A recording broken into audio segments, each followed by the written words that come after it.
Hello and welcome to our third Access Chat of 2021. We're delighted to welcome back to the show Andy Imparato in a new role. Not terribly new to him, but new to us. So last time Andy was here, it was probably about 3 or 4 years ago, and he was at AUCD, and he's now at Disability Rights California, and he's joined by his colleagues Tho Vinh and Eric Harris. So great to have all of you with us. Obviously, California is the proud home of a new vice president of the United States. I'm sure we'll come to that topic shortly. But some of the things that I know that DRC are doing right now, topics around covering disability rights, disability justice, looking at voting rights and census and understanding the disability community. So welcome to the show. Andy, if you'd like to recap for our guests a bit about who you are, and then Tho and Eric, if you could do the same, that would be fantastic. Sure, thank you, Neil, and thank you, Debra and Tony, for having me back. I really appreciate the opportunity. So I'm a disability rights lawyer. I moved back to my home state of California in January of last year after 26 years in DC doing national disability advocacy and policy work. I have lived experience with bipolar disorder, and it's been quite a first year in California. We had record wildfires, we have the pandemic, it's been a challenging year in a lot of ways, but it's also been extraordinary. And one of the things that's made it so extraordinary for me is getting to work with Tho and Eric. So I'm delighted that they're both joining me. They both are lawyers like me at Disability Rights California, and we're all working together to try to engage the disability community in a more proactive way, and we're having a lot of fun doing it. Thank you. Tho? Hi, so Tho Vinh, I'm so excited to join you this morning for me. So I'm an Asian American woman. I'm a refugee from Vietnam, and I've been with Disability Rights California for a good 20 years, and very excited. I'm a person with a visual disability and a refugee, and I live intersectionally as well. So very fortunate to be in California, where that, for the most part, is supported, right? We've lived through some darker times, so it's a good time to celebrate all of our diversity. So I'm very excited to join you on this show and looking forward to this conversation. Excellent, thank you. And Eric? Hello, everybody. My name is Eric Harris. I am an African-American man, and I also have a disability. I was born with congenital hip dislocation, which gave me nerve damage in my left hip, left knee, left ankle, left foot and right ankle. And so I am a wheelchair user, a proud wheelchair user. I've spent most of the early part of my career in Northern California, but in politics in Sacramento, California, in the Bay Area with Congresswoman Barbara Lee, who represents Berkeley and Oakland, California, as well as in Washington, DC on Capitol Hill, working for Barbara Lee there, as well as the American Association for People with Disabilities, and other nonprofit organizations like the NAACP of California. And mostly I'm a policy wonk. I really care about policy, public policy, government, and politics, and creating laws that help people in marginalized communities like African Americans and people with disabilities. So I'm really excited to talk to you all today. That's fantastic. And I think we're all equally interested in the topics of intersectionality. I spent the last couple of years working closely with our Chief Diversity Officer in my day job. Both of us trying to make sure that disability is seen as a key part of our diversity as an organization and in the wider diversity movement. And I think that quite often we think about these things in silos, and so and disability is the one thing that is totally intersectional and totally transversal.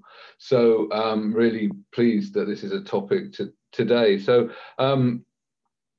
obviously so much going on in the news at the moment, especially in the US, and the change in administration has also brought about a change in approach, very visible change in approach to disability. It's clear with the signing during the swearing in ceremony, the overnight change in the accessibility of whitehouse.gov.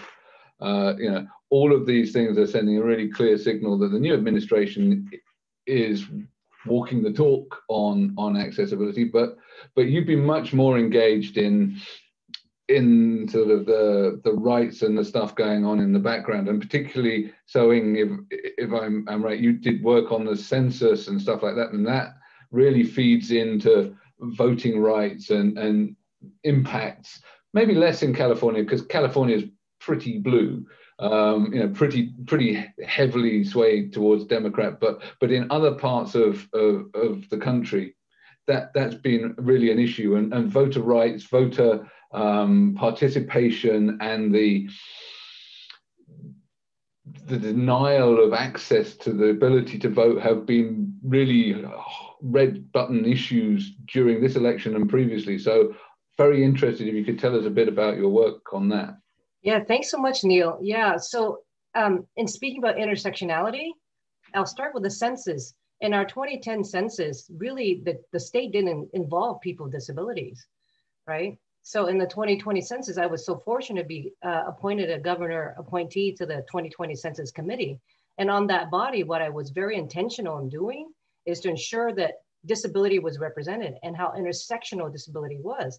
So, and I think folks here would understand this, is that oftentimes, even with progressive organizations that are left-leaning, don't oftentimes think about disability when they think about diversity, right? And that's really unfortunate, because if you look at disability, we span all race, gender, sexual orientation, and so forth, right?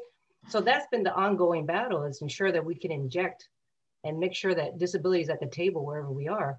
So what we were hoping that what we were able to do in the 2020 census is that they didn't do any meaningful outreach in the 2010. So we brought in, as part of that committee, I was able to bring in other partners, including DREDIV, Disability Rights and Education Defense Fund, including CFILC, the California Foundation of Independent Living Centers, to ensure that they helped to spread the message. We were able to get funding, help to assist them in getting funding, so then they can actually do outreach to the disability community itself.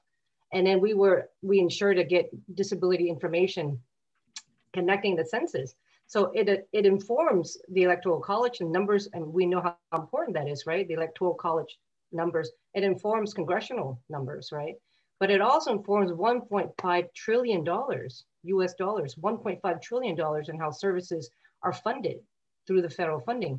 And so that what means for the nation, but also for California, is Medicaid funding, right? A lot of people with disabilities are in need of that. It informs special ed funding, it informs housing, it informs emergency services, it informs all aspects.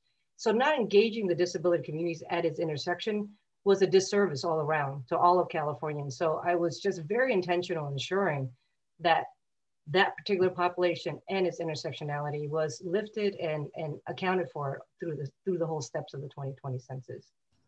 Well, and sewing, I also just want to point out that sewing was on that committee with civil rights leaders from lots of other communities. So she comes out of that experience with all of those relationships, and they come out of that experience with a relationship with sewing, who's now a Sherpa for them to the disability community. So there's a lot of side benefits of this kind of engagement. That's right. So that we can then enter other spaces. So when I'm shifting, the work I'm shifting towards now is redistricting. So census data is used to determine district line and apportionment, right? So I'm finding myself in the exact same spot again, very similar to census, where disability is not at the table. So as the state determines how lines are drawn, I want to ensure that people with disabilities have access to go to those spaces to be able to give input. So that's what I'm doing now. So in California, we're very intentional ensuring that when people vote, there's a machine that's accessible, that the places they go to are accessible. So there's that ongoing conversation and dialogue. But throughout the whole step, the census, voting, and redistricting, they're all connected, and that it allows people with disabilities across the racial, ethnic, spectrum to have the same civic, duties, and that to actually express and be able to do everything that everyone else does, so that their voice is counted as well.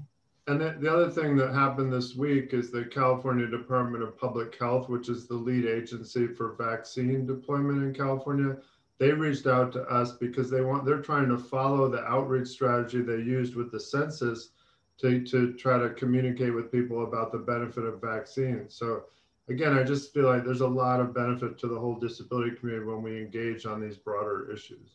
Right. And if disability was not part and at the table for census, it would not have come up potentially with the vaccination. It may not have come up potentially with other arenas, because the state was involved in how census information and outreaching was happening, right? And because we were able to give input related disability, there's been benefits, as Andy has pointed to, other realms that we didn't even think about. At that point, we were just making sure everyone with a disability in California were counted. Who knew that that structure was then be used again and again, including in vaccination? So we were very fortunate in that way.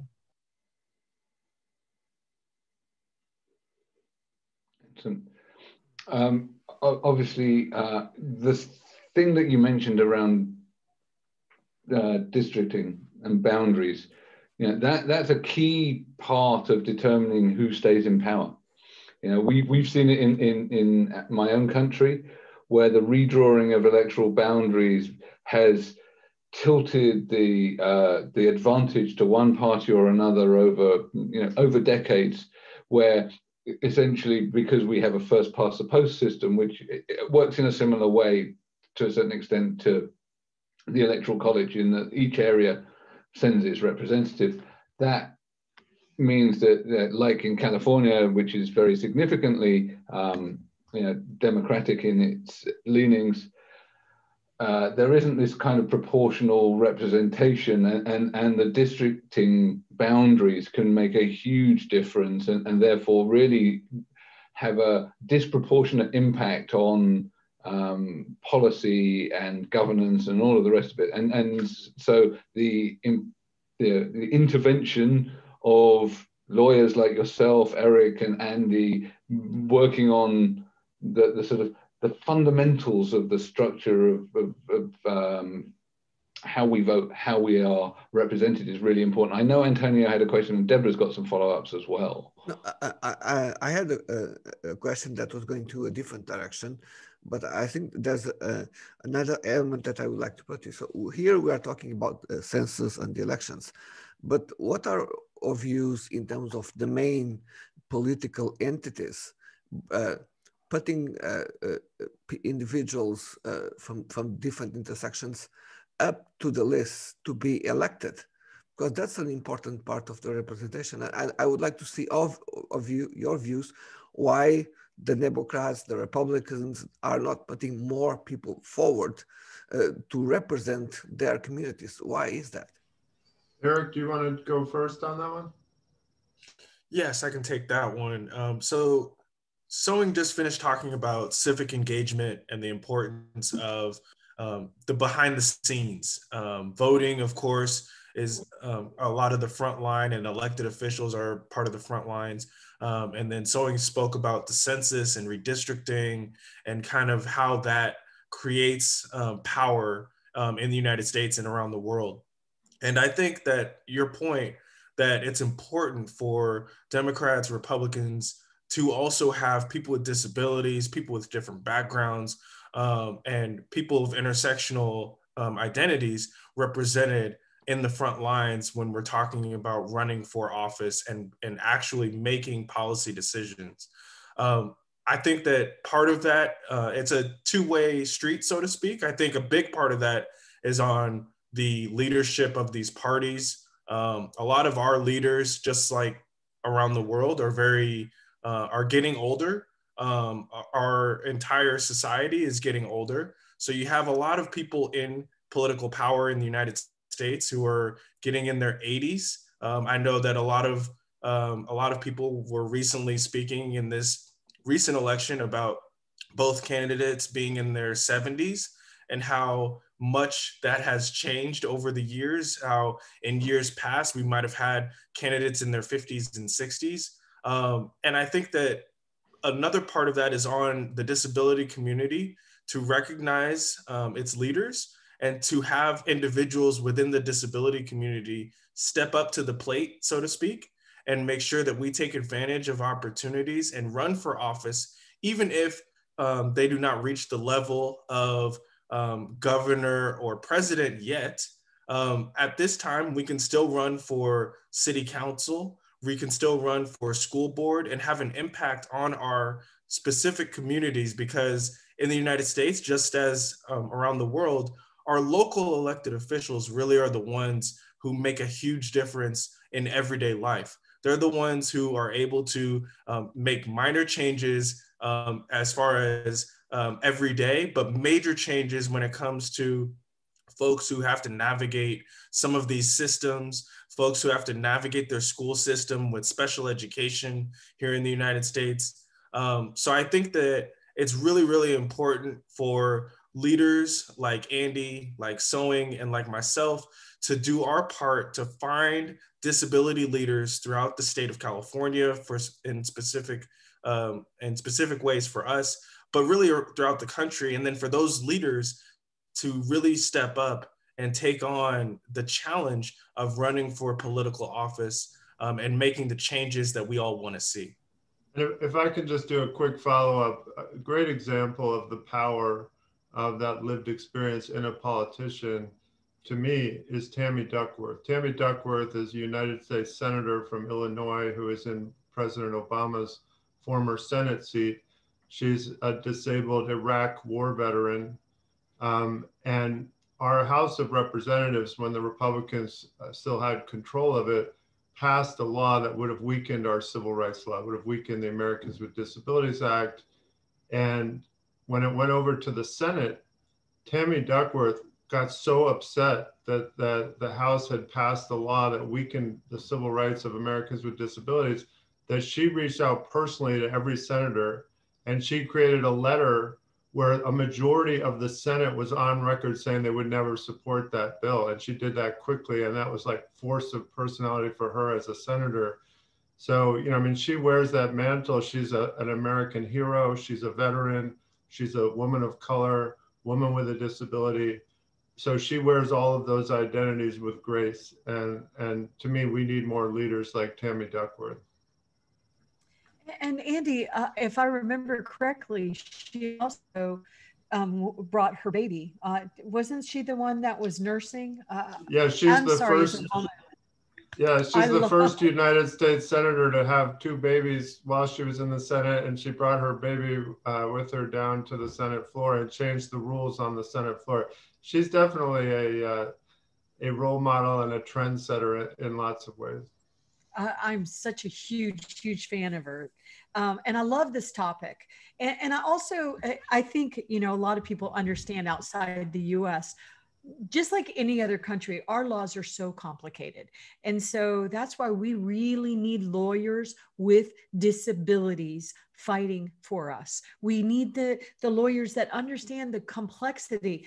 Census, what's the census? It's just, no, it's redistricting. It's this, it's a huge deal. And we all have to come out. It's also so exciting to see what one person can accomplish. We talked about Tammy. You look what Sewing's doing. I mean, my goodness, Eric now, he's about to be a lawyer now that he's graduated. It's so empowering, and representation matters so much. But I would like just to dig in a little bit to why do we need, because I certainly have an opinion about this, why do we need organizations like Disability Rights of California? Now, in the United States, I'm going to let Andy correct me, we have disability rights in all states or most of our states, but it's like our states, every state is different. And I believe that Disability Rights of California is the one that's the biggest that I see more impact coming from them. But I was just wondering if you'd explain that a little bit so that maybe others outside the US could sort of translate it to theirs. But also, I'm not sure that all Americans understand what you are doing and why it's so important too. Yeah, thank you for that question, Deborah.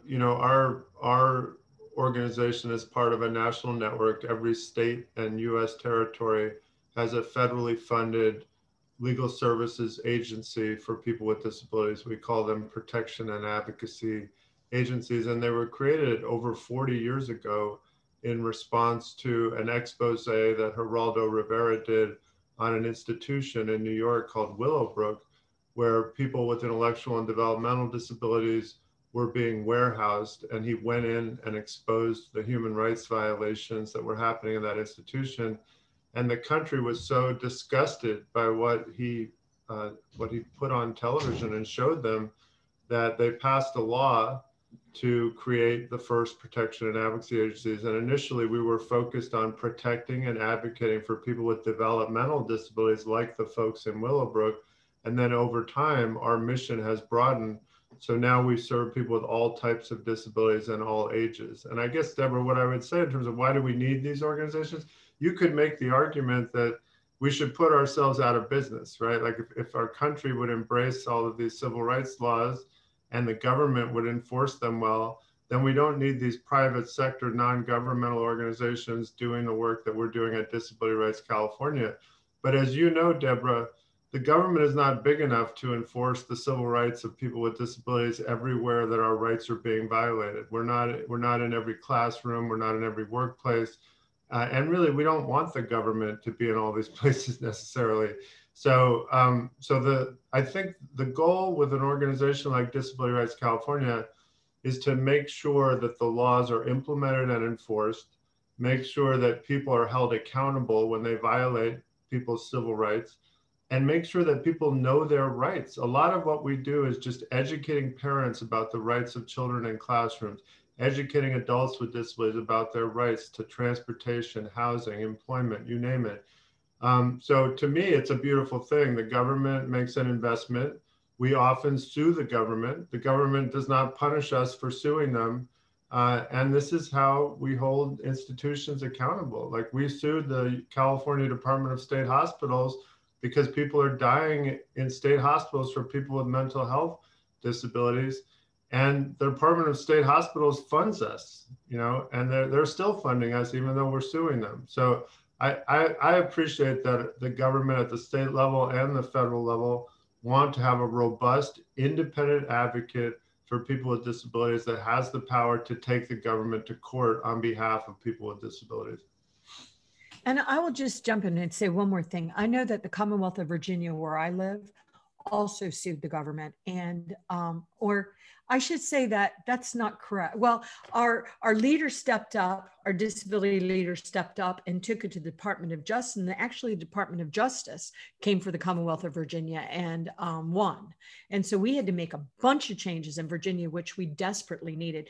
And so, and another thing I would just want you and your team to comment on, I don't know if Sewing or Eric or you want to comment on this, but unfortunately, disability rights are not, they're not the same in every single state, but all the states aren't the same, right? But at the same time, I know families, as a reminder, I have a daughter with Down syndrome. Sadly, my husband has very late stage dementia, but I know families that have moved to different states because they weren't getting the right support. I know so many families.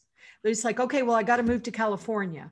So I was just wondering if Eric Sewing or Andy, y'all wanted to just talk about that a little bit, and then let me turn it back over to Neil or Antonia.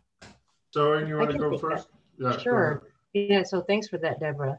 Yeah, so we in California, we're so fortunate to have what's called the Lanterman Act.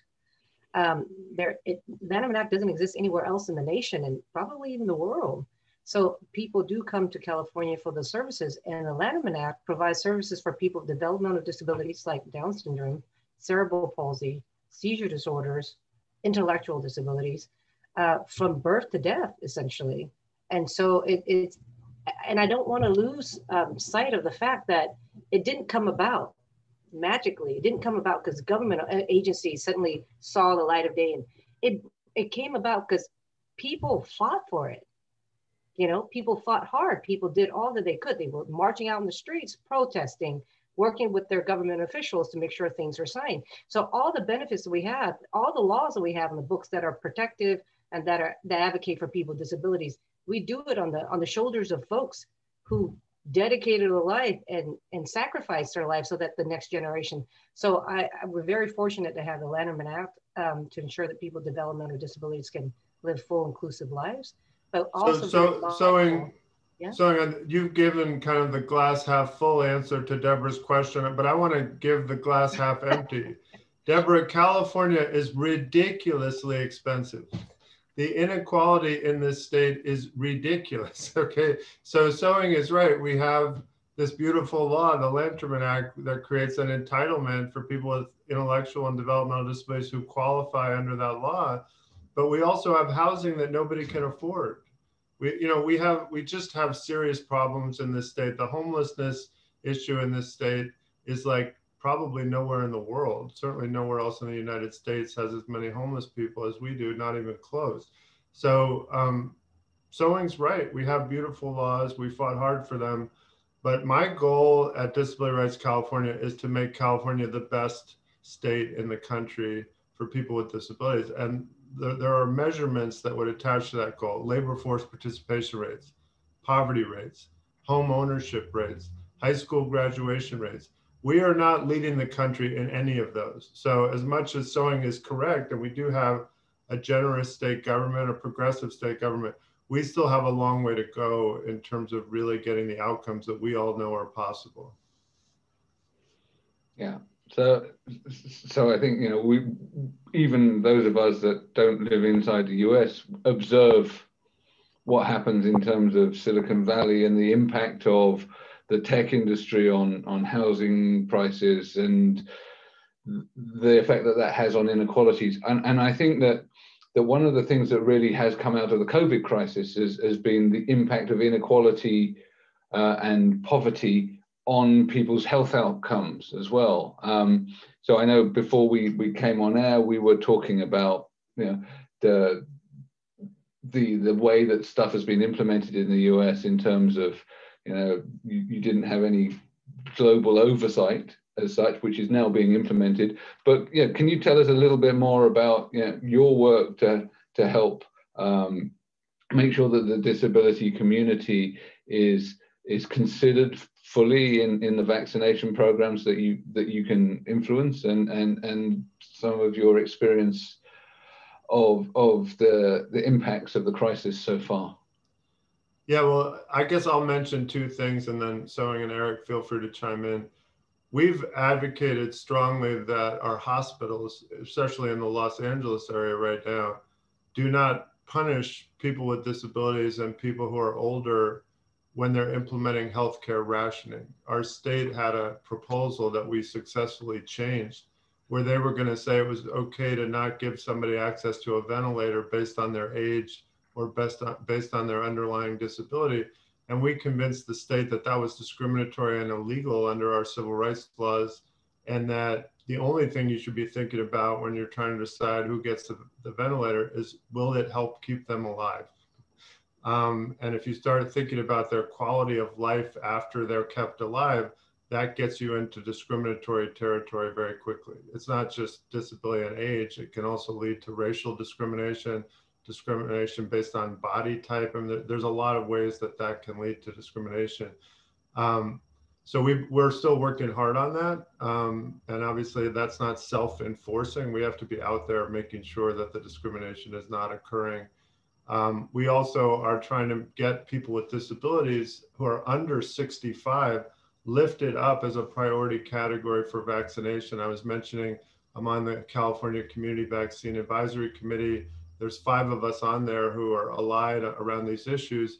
And we're pushing the state very hard right now to make sure that a 50-year-old with Down syndrome in a group home who's at huge risk of getting COVID and dying from COVID would have at least the same prioritization as a healthy 65-year-old living in their apartment on the beach and having no increased risk of getting COVID. To us, that's like common sense, but you wouldn't believe how hard it's been to get the state to adopt that position. But Sewing or Eric, anything else you want to add? Yeah, what I'll add is that I think sometimes what we're all fighting against is people's potentially subconscious unawareness of the value of a disabled person. So folks in power make decisions that have detrimental impact on people with disabilities without understanding, because there's an underlying disvaluing of disabled lives. So there has to be, that's why we've got to be in every conversation, everywhere we are, to ensure that disabled lives matter and to lift that. Eric, did you want to add anything? Yeah, I think you guys covered pretty much all of it, but just the recognition that all marginalized communities are really fighting for this. A lot of African Americans and a lot of Latinos have died because of this virus. And a lot of them have been older people, but a lot of them have also been people with disabilities as well, across the board. And so we're really thankful to have Andy on the commission that he's on, because he's able to impact lives. He's able to save lives because of his voice and because of the decisions made by this committee. So we're hopeful that this committee, that everybody who is in a decision-making position is able to make the right decisions with courage and step up for people who do not necessarily have a voice here, and who have been dying and getting very sick because of this virus. So we're really, really thankful. One of the topics that has been got some quite interest from different companies is the role of the Chief Diversity Officer. I came across, I worked for a company in 2008, and that was the first time that I came across with someone appointed for such a role. And at that time, the focus was pretty much in terms of geographic diversity, cultural diversity, bringing all employees together, working for the company, and giving somehow everyone the same type of opportunities in terms of leadership roles. That was the main topic. We've seen many changes since then, and I've seen in the last 3 years many companies hiring someone to the role of Chief Diversity Officer. But sometimes I see that they look at diversity as an HR program, not as something that they build in the overall culture of the organization. And there's another thing that I also know is sometimes it goes by trends. Okay, now we are focused on gender.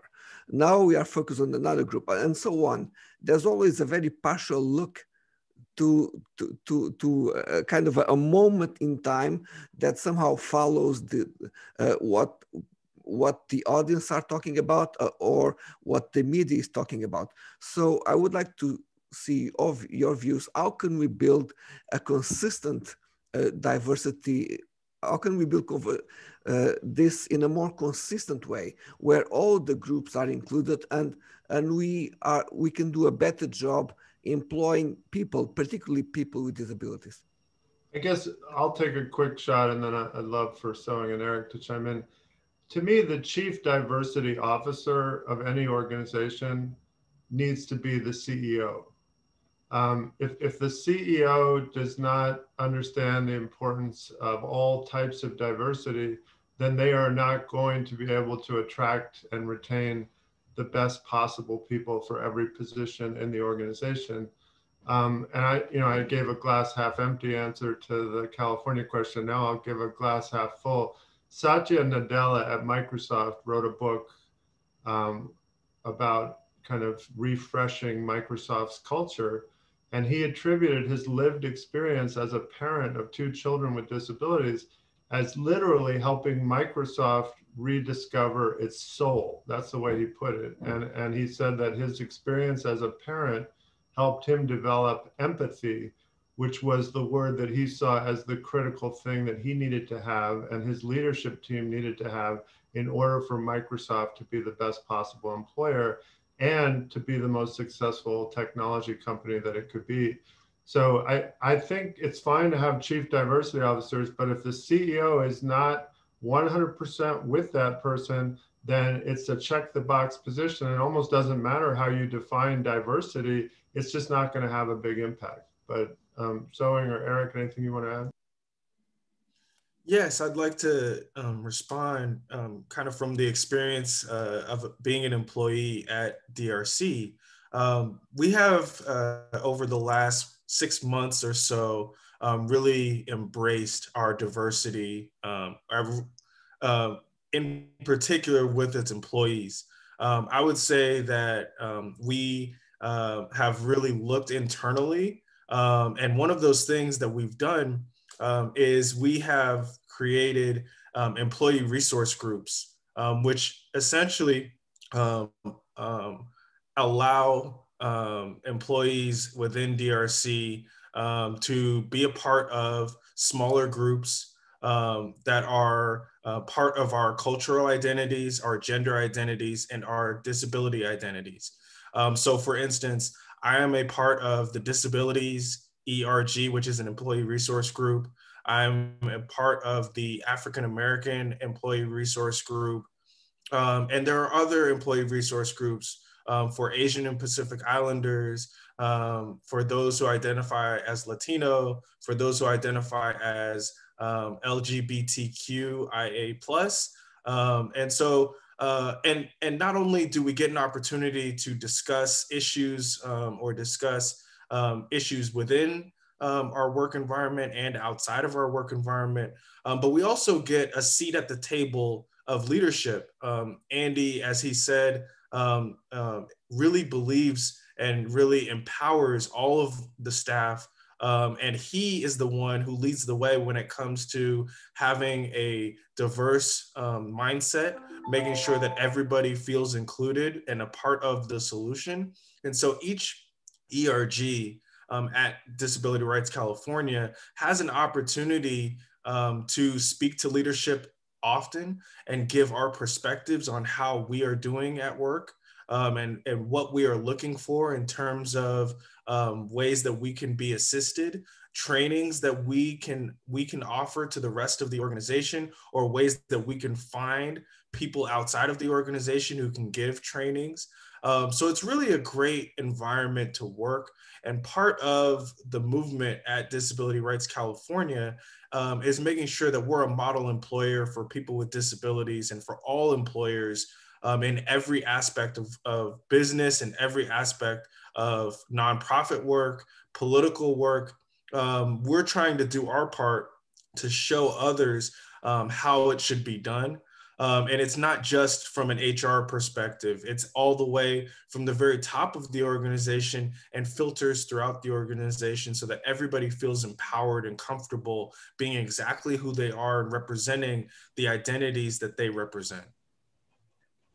And I'm gonna be the flip side, Andy, and be the kind of cup half empty here. And I wanna just remind folks, the listeners, and that it took deaths to even have this current conversation. So it took George Floyd, Breonna Taylor, and so many others, and oftentimes Black bodies, that they had to die so that there's not only this national conversation, but international conversation. So we want to get to a point where no one has to die for us to have these conversations. These conversations benefits all of us. These conversations, this equity and equality benefits everyone. No one is lost for it, right? So what I hope, and I'm a hopeful person, anyway, that we come to a point where internally we come from a place where we want well for us, we want well for others, so that bottoms up, top down, we're going to do the right thing, because the right thing benefits everyone in all sectors. Excellent, well said. I got a couple of comments, and this has been a fascinating conversation, and unfortunately it's gone way too quickly. So we'll definitely need to have you back again, because I think we only touched on a couple of topics out of many that we could go down the rabbit hole on here. But when you said that people have died in order for the law to change, actually people have been dying for a long time. What was different was that people had died in public, on camera, on the internet. And that was what made people take notice. So that brings me on to my closing point about representation and you know, going full circle to talk about intersectionality and you know, the change of leadership in the US over the last couple of days, you know, we had a representative of an intersectional community, you know, doing the inauguration poem. So we had Amanda Gorman from California, from your district, Eric, you know, who is both a person of color and also has an invisible disability representing the country. So I think that visible representation really matters. Is super important. You know, I was gratified to see it. So, you know, and Nel, yeah. don't forget that she had a disability that's very similar to the disability of the person who was getting inaugurated as president of the United States. So it's kind of a beautiful thing. You have an older person who had a stutter as a child that helped shape his character and identity, lifting up a 22-year-old who the First Lady, Jill Biden, had seen perform and was blown away by for obvious reasons. So I just love that combination. It's not just the young woman of color, but it's the older man who sees the connection. Yeah. And I would add, I love that she speaks about it in positivity.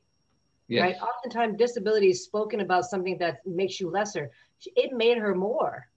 You know, and in the interviews you see her, and you know, she speaks of like how it helps to shape her, how she's grateful for it. So that's been a really helpful conversation to have as well. And I've heard Greta Thunberg do the same thing when she talks about her autism. So I feel like we've got a generation of young women who are literally ready to take over the world, and they're using their lived experience with disabilities in a positive way. It's very exciting. Yeah. Oh, and yeah, talking of Greta, before I must say she throws shade in a way that no one else does, because she waits to, you know, to the perfect moment and then responds and plays back Donald Trump beautifully. So I love Greta. I need to also share my love for the people that keep us on air, which are Barclays Access, MyClearText, and Microlink, because their support means that we can support the rest of the community. So thank you so much today. It's been a real pleasure. We really look forward to you joining us on Twitter for what's going to be a very rich conversation. And before we stop recording, can we just celebrate that we have new presidents and a wonderful vice president? I forget where the vice president's from. Do y'all remember? Eric? Yeah.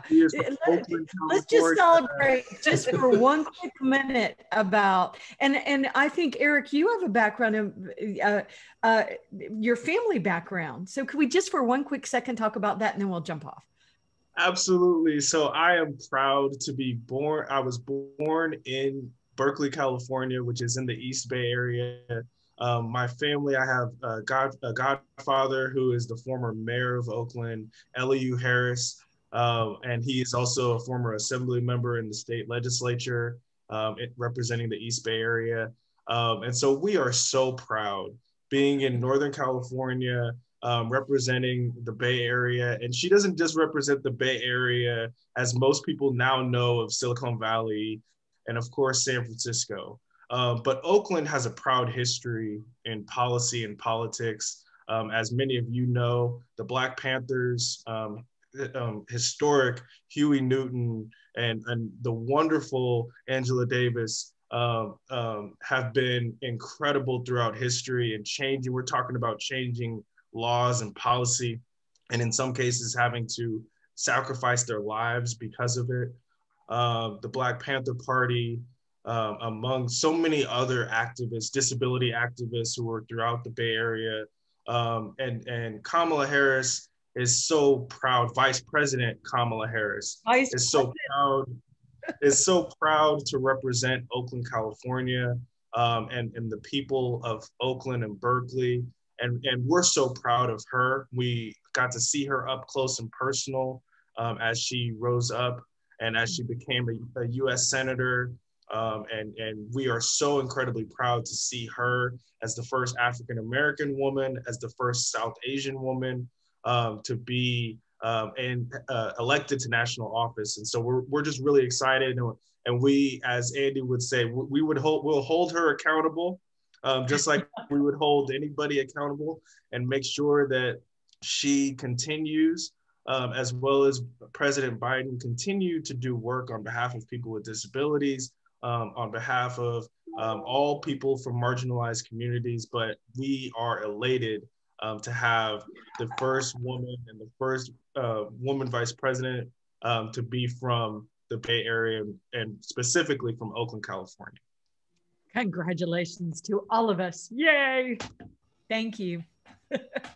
Thank you. And we look forward to you joining us on Twitter.